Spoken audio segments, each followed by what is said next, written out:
রহিম আসসালামু আলাইকুম এভরিওয়ান, চলে আসলাম তো একটা ভিডিও নিয়ে। তো আজকে আমি হচ্ছে টমেটো দিয়ে আর নতুন আলু দিয়ে হাঁসের ডিম রান্না করব। তো যেখানে ডিম এবং টমেটো ডিমগুলো সেদ্ধ করে নিয়েছি, এখানে নতুন আলু নিয়ে নিয়েছি। তো এখন হচ্ছে এখানে হচ্ছে পেঁয়াজ রসুন আর হচ্ছে এখানে পাটা নিয়ে নিয়েছি, দুইটা লাল মরিচ কাঁচামরিচ আর হচ্ছে জিরা। তো এখানে এগুলো আমি হচ্ছে পাটায় সুন্দর করে বেটে নেব। তো আমি সবসময় বাটা মশলা দিয়ে রান্না করি। যারা প্রতিনিয়ত ভিডিও দেখেন তারা অবশ্যই দেখেন। তো ভিউয়ার্স, ওইটা বাটা হয়ে গেছে। এখন আমি হচ্ছে রসুন পেঁয়াজটা বেটে নিচ্ছি। তো যে কথা বলতে চাই, দয়া করে যদি নতুন কেউ আসেন তাহলে অবশ্যই চ্যানেলটা সাবস্ক্রাইব করে যাবেন। আমি ব্যাগ দিয়ে দিব, আর অনেকে ভিডিও নিচে নম্বর লিখেন, ওটা লিখবেন না। আর যারা সবসময় আমার সঙ্গে আছেন তাদেরকে অসংখ্য ধন্যবাদ। তো আমার মশলাগুলো বাটা হয়ে গেছে।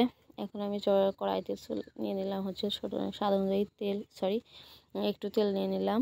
তো এই তেলটা দিয়ে আমি হচ্ছে প্রথমে ডিমগুলা ভেজে নিব।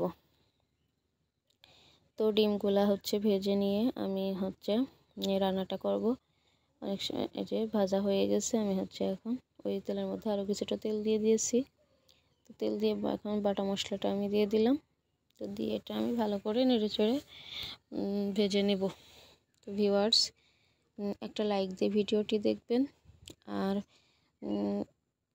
যদি সবার পাশে থাকি তাহলে কারোরই বুঝতেই পারছেন, সমস্যা হবে না।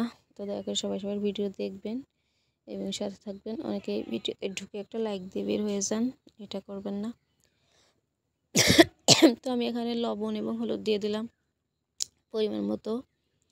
তো এখন দিয়ে দেব হচ্ছে একটু ধনিয়ার গুঁড়া, আর দিয়ে দেব নাড়াচাড়া করে একটু মরিচের গুঁড়া।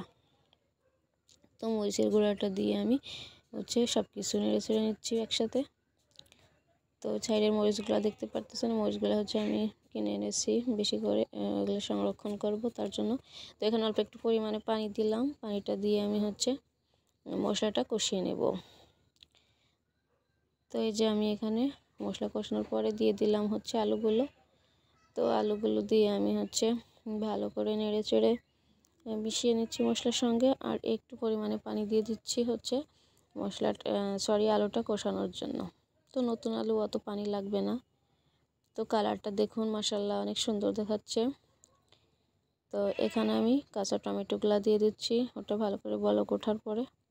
তো একটু টমেটো দিয়ে রান্না করতেছি, এখানে 2টা টমেটো দিয়েছি। তো এই যে এখন আমি হচ্ছে এটা আর একটু টমেটোর সঙ্গে আলুগুলো ভালো করে কষিয়ে নেব। তো এই যে কষানো প্রায় হয়ে এসেছে, এখন ভালো করে নেড়ে নিচ্ছি।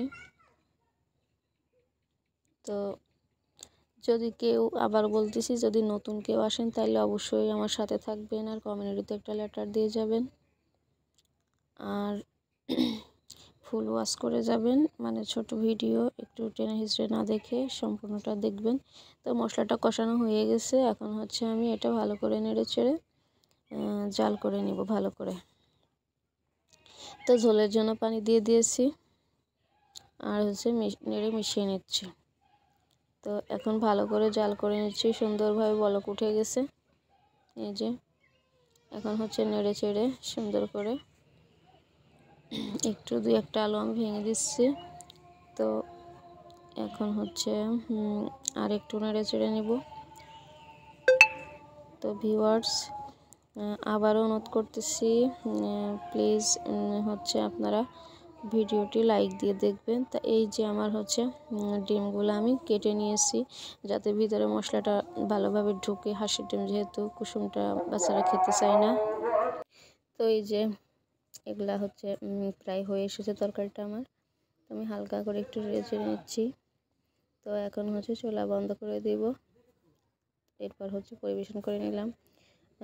কালারটা অনেক সুন্দর এসেছে, মাশাআল্লাহ, খেতেও দারুণ হয়েছিল। আসসালামু আলাইকুম, আল্লাহ হাফিজ।